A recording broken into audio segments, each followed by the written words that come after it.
네, 여러분 안녕하세요. 문선생입니다. 달러 원 환율이 급격하게 하락했습니다.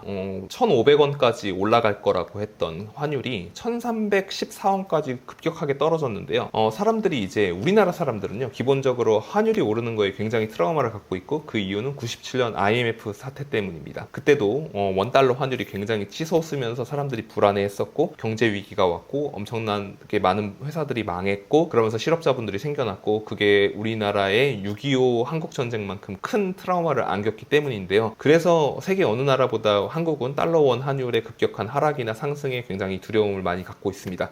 그러면 왜 이렇게 변화가 됐는지 오늘 간략하게 이 환율을 어떻게 움직이는지 복잡하지만 아주 간략하게 살펴보려고 합니다. 영상 시청하시기 전에 좋아요와 구독하기 부탁드리겠습니다. 네, 지금 구글에서 살펴보면은 이렇게 달러 원 환율을 보게 되면 굉장히 많이 1,500원을 돌파하려고 하다가 뚝 떨어졌어요. 그래서 정말 이렇게 뚝 떨어지니까 1,500원 돌파하고 제2의 IMF 온다. 내가 이제 그래서 다시 유행하기 시작했던 영화가 국가부도의 날이고 그 무지성에 투자하겠다 뭐 이렇게 하는 분들이 많이 있었는데, 기본적으로 환율이 어떻게 움직이는지에 대해서 좀 같이 살펴볼 필요가 있다고 생각합니다. 환율이라는 건 그 나라의 돈의 가치입니다. 예를 들어서 아프리카의 무슨 굉장히 후진국, 개발도상국 이런 나라들이면 그 나라의 돈의 가치는 휴지 조각에 불과합니다. 반면 미국같이 세계 최강의 국가, 최고의 경제 대국에서는 그 나라 달러는 금과 같이 귀한 대접을 받습니다. 한국도 한국의 국력, 즉 경제력이 강해지면서 원화 가치도 굉장히 올라갔었죠.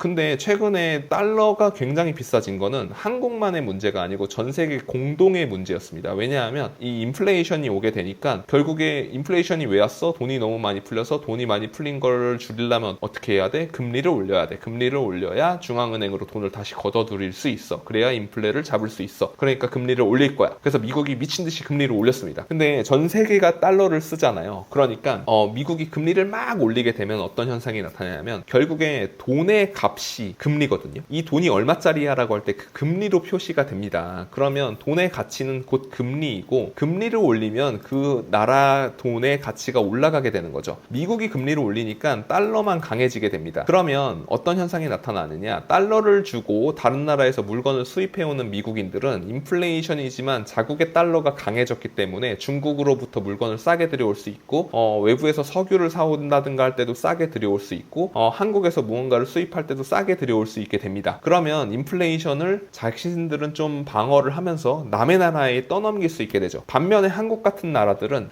달러가 비싸지면 그거를 사와야 하는 석유도 비싸지기 때문에 석유는 달러로만 거래가 되기 때문에 결국에 달러를 비싸게 사서 똑같이 1달러를 줘도 옛날에 1,200원짜리가 1,500원이 되는 효과가 있기 때문에 다른 나라들은 인플레로 고통을 받게 됩니다. 즉 미국이 인플레를 남들에게 떠넘기는 효과가 나타나게 되는 거죠. 그런데 왜 그렇게 환율이 급격하게 떨어지게 됐느냐? 최근에 요 며칠 사이인데요. 바로 지난주 금요일이었습니다. 11월 11일 빼빼로데이였는데 미국이 소비자 물가지수라는 걸 발표하는데 10월 달까지는 예상보다 더 높게 나왔었어요. 근데 11월에 예상치보다 낮게 나오면서 이제 인플레이션이 조금 꺾인 거 아니야? 물가가 오르는 게 좀 꺾이는 거 아니야? 라는 사람들의 기대 심리가 살아나기 시작하면서, 그러면 미국이 그렇게 금리를 빨리 올릴 필요가 없잖아. 그러면 금리를 빨리 올리지 않아도 되면 달러 가치도 그렇게 강하지 않아도 되네? 라고 하면서 달러 가치가 떨어진 게 된 것입니다. 급격하게 떨어졌어요.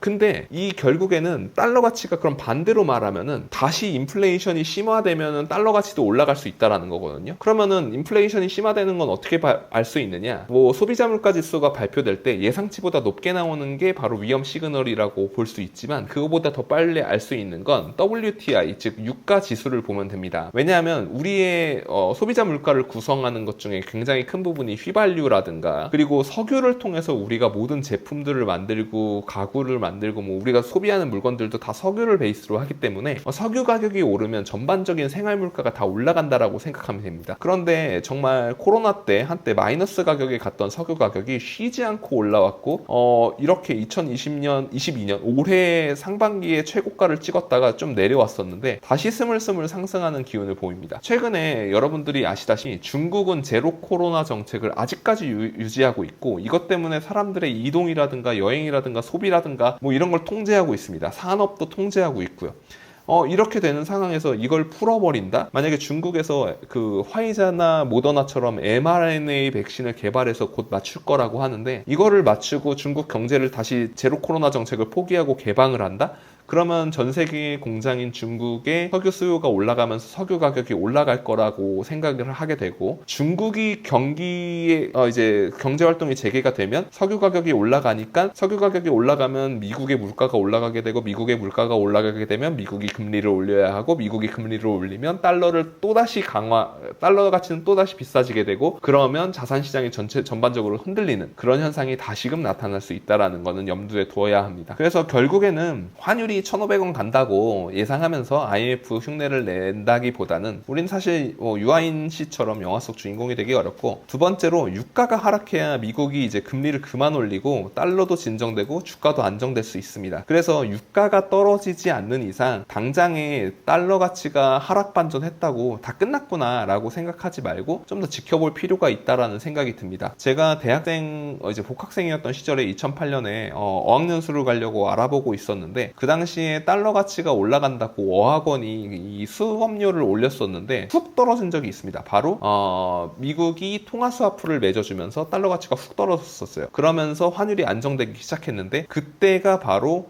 주식시장과 부동산 시장은 한참 후에 개선이 됐고 주식시장의 반등의 시작이었거든요. 그런데 만약에 미국 정부가 이거를 용인하면서 달러 가치가 조금 떨어지고 다시 전 세계가 환율이 안정된 걸 원해라는 시그널로 이번 계기로 시작되게 되면 자산 시장의 반등은 지금이 될 수 있을 거라고 생각이 드는데, 결국에 그렇게 믿고 가려면 유가가 오르지 않아야 하고, 유가가 오르지 않으려면 중국이 제로 코로나 정책을 언제 풀지를 좀 지켜봐야 되는, 그렇게 정리를 할 수 있겠습니다.